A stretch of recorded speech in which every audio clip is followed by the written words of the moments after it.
Salam Perjuangan. Nama saya Tina Garan. Lebih dikenal sebagai Cikgu Tina.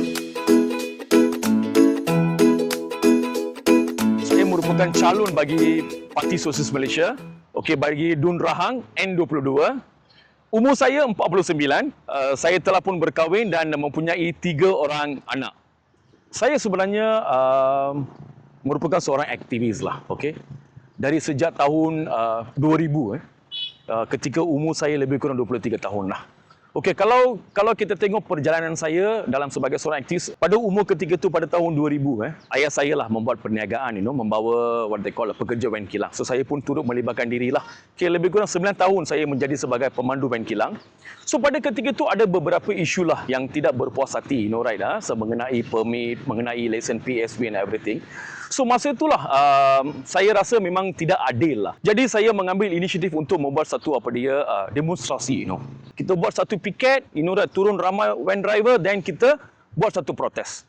Later on, progress by progress, kita buat banyak perkara, dan lebih kurang 3 tahun kita berjaya lah, segala tuntutan yang kami dihadapkan, kami memang berjaya pada ketika itu lah. Itu merupakan titik permulaan saya sehingga sekarang, Satu ketika memanglah, kebanyakan program ini dijalankan sebagai aktivisme, Tapi ada satu tanda soal. Sampai bila masa?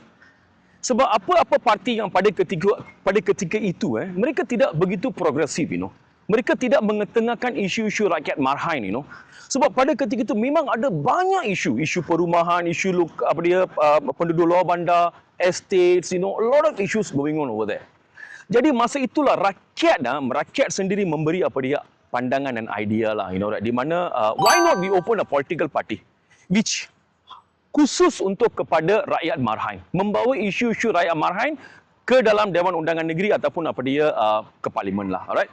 So ini adalah merupakan turning point kepada pada ketika itu, dan kita menubuhkan Parti Sosialis Malaysia lah, dan kami menjadi sebagai ahli PSM secara sah pada ketika itulah.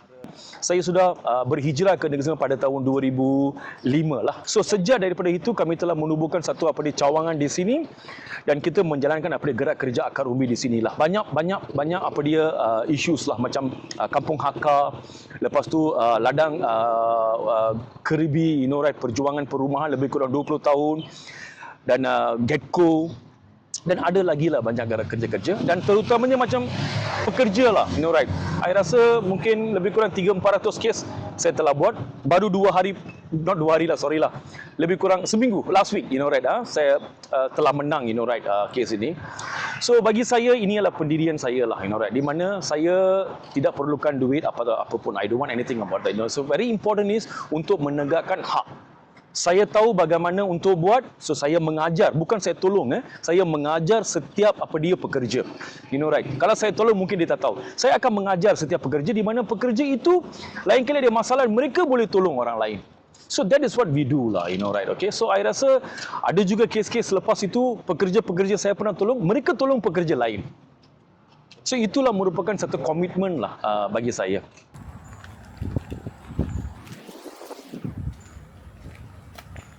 Lemah dibela, susah dibantu. Itu maksudnya dia? Lemah yang dibela, susah dibantu. Maksudnya apa yang kita buat gerak kerja akar umbi sampai sekarang lah, di mana kita membantu orang yang lemah. Maksudnya mereka tidak tahu apa nak buat, mana nak pergi, arah tuju mereka yang tidak mengenal pasti. Kami berada di sana untuk guide mereka. Apakah perkara yang harus dibuat, dan kita akan tunjuk ajar mereka yang lemah. Dan yang susah, kita bantu mereka. So jadi dua-dua perkara ini adalah yang kita buat secara berterusan sehingga kini. Jadi kita gunakan tema itu sebagai slogan untuk kempen kali ini.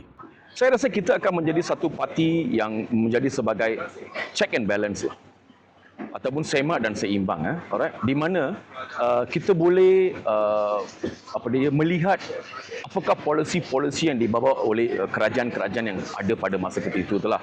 Kalau kita tengok macam sekarang, apa yang kita nampak 3 tahun lepas ini, parti pembangkang di sini adalah tidak sekuat apa yang kita nampak. Tidak ada sebarang progresif lah, Tak ada suara kuat dalam dalam sidang Dewan Undangan Negeri. So jadi yang ini boleh memastikan bahawa kalau PSM satu kerusi ada dalam Dewan Sidangan DUN, saya rasa kita akan menjadi sebagai seorang yang macam tadi saya katalah check and balance lah. Alright.